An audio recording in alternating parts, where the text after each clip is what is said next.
नमस्कार दोस्तों, आज मैं आप सभी के समक्ष सोमवती अमावस्या की कथा प्रस्तुत कर रही हूँ। जो अमावस्या सोमवार के दिन पड़ती है उसे सोमवती अमावस्या कहा जाता है। सोमवती अमावस्या के दिन स्नान, दान और पितृ तर्पण का विशेष महत्व है। इस दिन पितृ तर्पण करने से पितृगण प्रसन्न होते हैं और अपने वंशजों पर आशीर्वाद बनाए रखते हैं। सोमवती अमावस्या के दिन पीपल के पेड़ को कच्चे दूध और तिलों से सींचना चाहिए।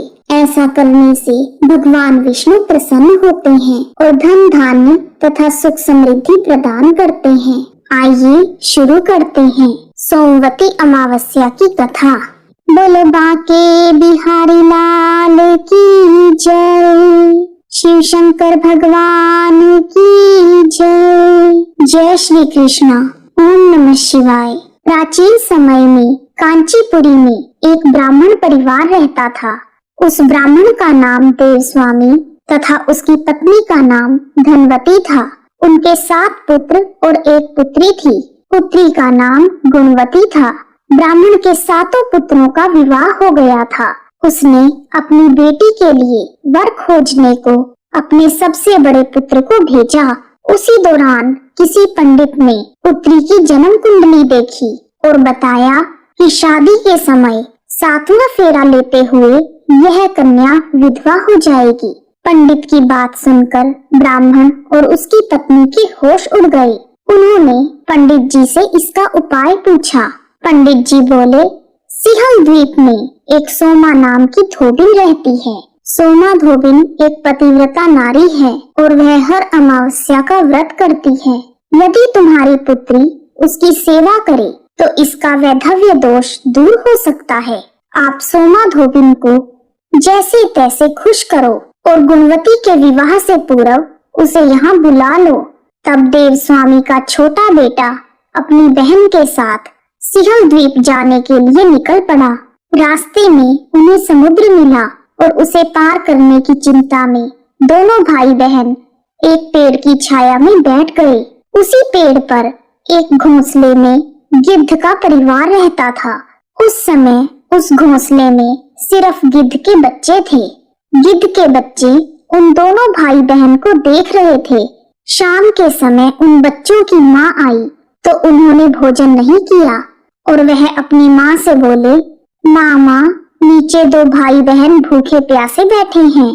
उन्होंने सुबह से कुछ नहीं खाया, इसलिए हम उनके खाना खाने के बाद ही खाएंगे। तब दया और ममता से भरी हुई गिद्ध माता उन दोनों भाई बहन के पास गई और बोली, मैंने आप दोनों की इच्छा को जान लिया है। आप भोजन कर लीजिए। मैं प्रातःकाल आपको समुद्र पार करवाकर सिंहल द्वीप तक पहुंचा दूंगी। गिद्ध माता की बात सुनकर दोनों भाई बहन बहुत खुश हुए और दोनों ने भोजन किया। सुबह होते ही गिद्ध माता ने उन दोनों को सोमा धोबिन के घर तक पहुंचा दिया। वह दोनों भाई बहन उसी गांव में सोमा धोबिन के घर के पास ही एक कमरा लेकर रहने लगे। वे दोनों सुबह जल्दी उठकर सोमा के घर की साफ सफाई आदि सारे काम कर देते थे। एक दिन सोमा ने अपनी बहुओं से पूछा, यह सुबह सुबह घर के सारे काम कौन कर देता है? बहुएं बोली, हमारे सिवा कोई बाहर का आएगा इस घर का काम करने के लिए। सोमा धोबिन को अपनी बहुओं पर विश्वास नहीं हुआ। वह सच जानने के लिए सुबह जल्दी उठी और उसने उन दोनों भाई बहन को अपने घर का काम करते हुए देखा। तब उसने गुणवती से पूछा कि तुम दोनों कौन हो और यह घर का सारा काम क्यों कर रहे हो? तब गुणवती के भाई ने सोमा धोबिन को पूरी बात बताई।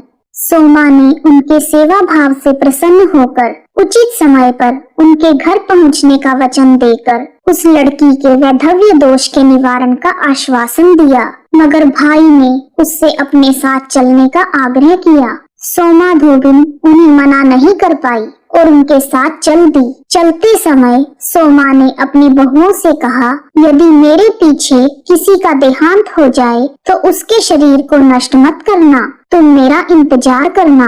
और इतना कहकर वह भाई और बहन के साथ कांचीपुरी चली गई। कुछ दिनों बाद गुणवती के विवाह का कार्यक्रम तय हो गया और विवाह के समय 7वां फेरा होते ही गुणवती के पति की मृत्यु हो गई। तब सोमा ने तुरंत ही अपने संचित पुण्यों का फल गुणवती को प्रदान किया, जिसके प्रभाव से गुणवती का पति जीवित हो गया। तब सोमा धोबिन उन्हें आशीर्वाद देकर अपने घर के लिए रवाना हुई। गुणवती को अपने पुण्य का फल देने से सोमा के घर में उसके पुत्र, जमाई और पति तीनों की मृत्यु हो गई। उस दिन सोमवती अमावस्या थी और सोमा धोबिन ने अमावस्या का व्रत किया हुआ था। उसने अपने व्रत का पुण्य फल संचित करने के लिए रास्ते में पीपल के वृक्ष की छाया में विष्णु भगवान का पूजन किया और पूजन के बाद 108 बार पीपल के वृक्ष की परिक्रमा की। 108 परिक्रमाएं पूरी होते ही उसके परिवार के सभी मृतक जन जीवित हो गए।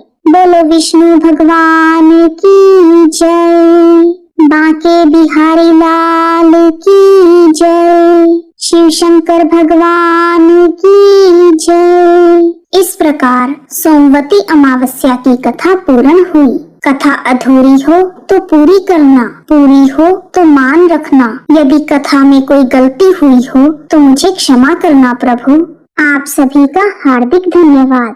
ओम त्र्यंबकं यजामहे सुगंधिं पुष्टिवर्धनम् उर्वारुकमिव बन्धनात् मृत्योर्मोक्षीयमामृतात्।